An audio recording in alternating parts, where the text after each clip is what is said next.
नमस्कार दोस्तों, आप सबका हमारे चैनल पर बहुत बहुत स्वागत है। आज हम महिला आरक्षण बिल पर बात करेंगे, जिसे नारी शक्ति वंदन अधिनियम नाम दिया गया है। नारी शक्ति का रूप है और इसके बिना हमारे गौरवशाली भारत जैसे देश की कल्पना भी नहीं की जा सकती है। कहा जाता है कि यदि परिवार में एक महिला शिक्षित है तो समझिए कि उसका पूरा परिवार शिक्षित है। शक्ति को सृष्टि का जननी कहा जाता है और इसी शक्ति को बराबरी का हक देने के लिए एक अधिनियम पारित हुआ है, जिसका नाम है नारी शक्ति वंदन अधिनियम। आज हम इस पर विशेष चर्चा करेंगे क्योंकि यह महिलाओं के सशक्तिकरण का सबसे बड़ा प्रयास है। महिला आरक्षण बिल अर्थात नारी शक्ति वंदन अधिनियम है क्या, इसे समझने का प्रयास करते हैं। 17वीं लोकसभा के आंकड़ों के अनुसार भारत में पुरुष वोटरों की संख्या 46.8 करोड़ और महिला वोटरों की संख्या 43.2 करोड़ है। लगभग यह आंकड़ा बराबरी का है।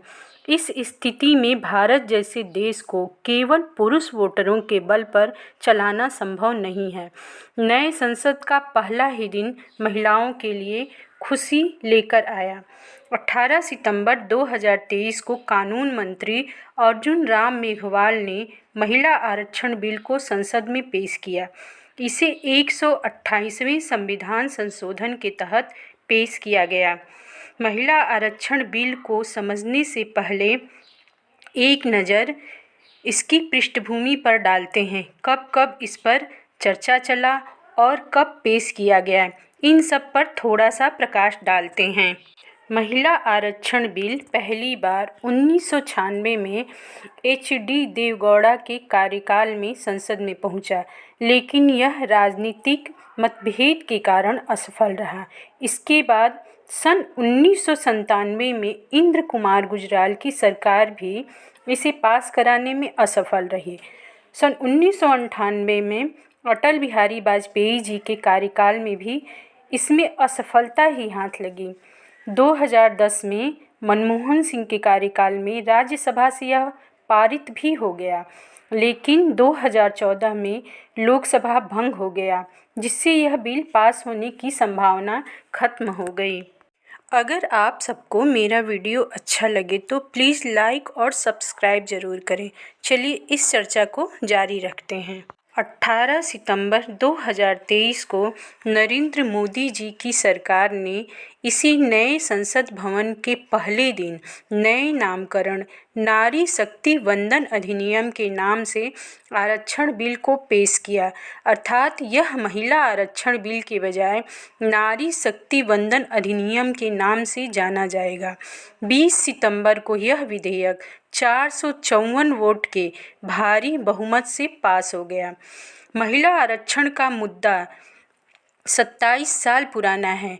National federation of Indian women ने 2021 में महिला आरक्षण बिल को फिर से पेश करने के लिए सुप्रीम कोर्ट में याचिका दाखिल की। नवंबर 2022 में न्यायमूर्ति संजीव खन्ना के नेतृत्व वाली पीठ ने national federation of Indian women द्वारा जारी की गई याचिका को स्वीकार करने के बाद केंद्र सरकार से 6 सप्ताह के अंदर जवाब देने के लिए कहा, लेकिन बीच में किन्हीं कारणवश यह सुनवाई 2023 के लिए टाल दी गई।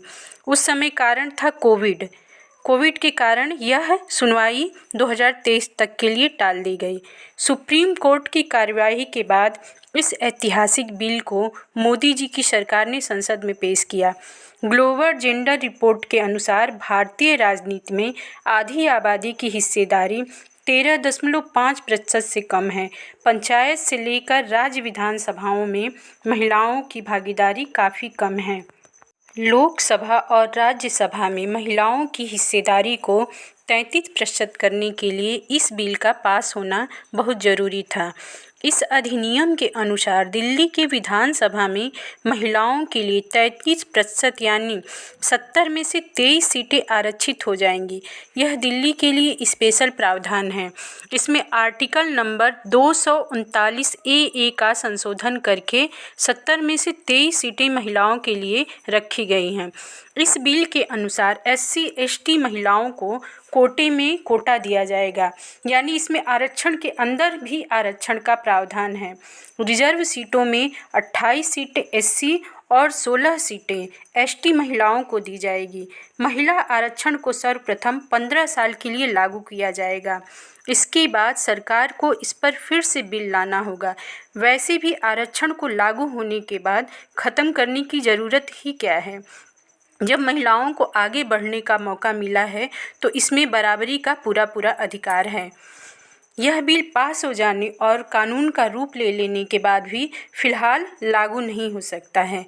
कोविड की वजह से 2021 में जनगणना नहीं होने से यह दिक्कत आएगी। इस विधेयक के अनुसार महिलाओं के लिए आरक्षण तब लागू किया जा सकता है जब नई जनगणना होगी और उसके बाद फिर उसके आधार पर परिसीमन होगा। इस प्रकार यह विधेयक पास होने के बाद भी 2024 के लोकसभा में प्रभावी नहीं होगा। विधेयक पास होने के बाद लोकसभा में 181 सीटें महिलाओं का होगा।